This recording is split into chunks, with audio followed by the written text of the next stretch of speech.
What's going on, everyone? Welcome back to Robinson Motorsports. If this is your first time here, you like talking about, riding, and working on motorcycles, hit that subscribe button so you don't miss out on any of this content.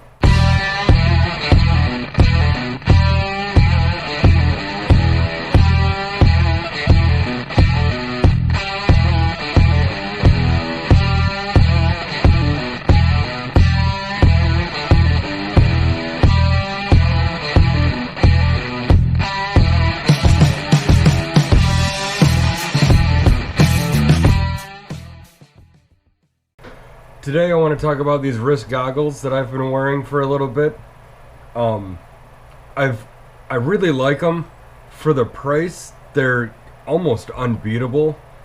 There's a couple things I like about them, a couple things I don't like about them, but I want to go ahead and compare them to what I used to wear before. I've been seriously competing for, I'd say, at least 6 years now. My first pair of goggles were 100% Stratas, which is like the bottom of the line $20 one that my brother bought me.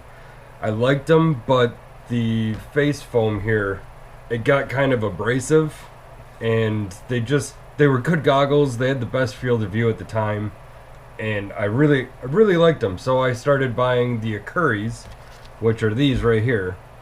And the thing I like about the Acuris is they have a triple layer foam. So this pad right here is basically moisture wicking, and you don't get that sweat drip down into your eyes, things like that.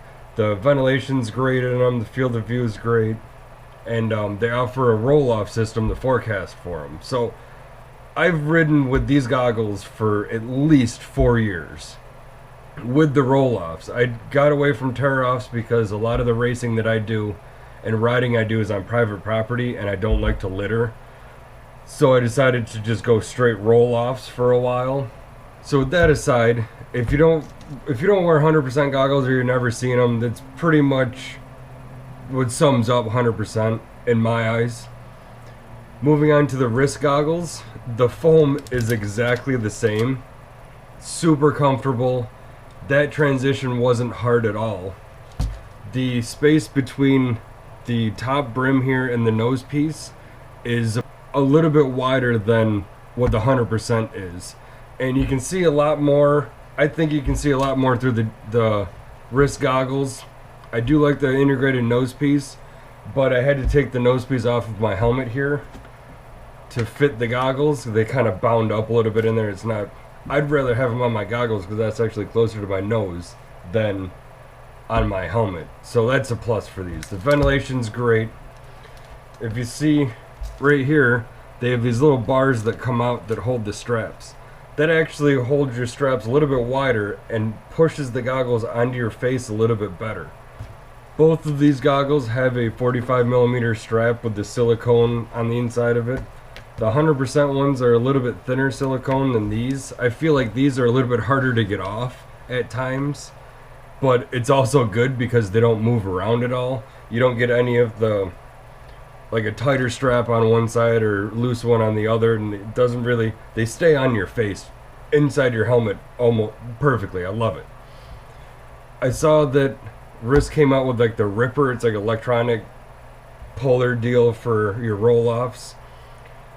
I hope that Wrist comes out with a lens with a roll-off system. I see on the Tearoffs that you buy, there's a little box that says, I think, 45mm film, and it's obviously not checked because you bought the Tearoffs. So I'm hoping that they come out with a system there, because the one thing that I do not like about these goggles is the Tearoffs. Even if I'm gonna race without my roll-offs, I still like to put one Tearoff on for dust, any bit of thing, if halfway through the race, if I have to pop the Tearoff, because I want to protect the lens as long as I can. Tearoffs are cheap, lenses are a little bit more expensive, and I feel like I would be replacing the lens too late.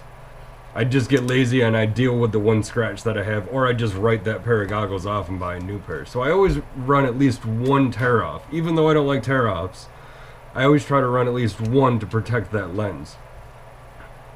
With the wrist goggles here, their Tearoffs are cut way too big. the 100% ones, they fit with a little gap all the way around it, so they fit flush up against the lens and you don't get any distortion.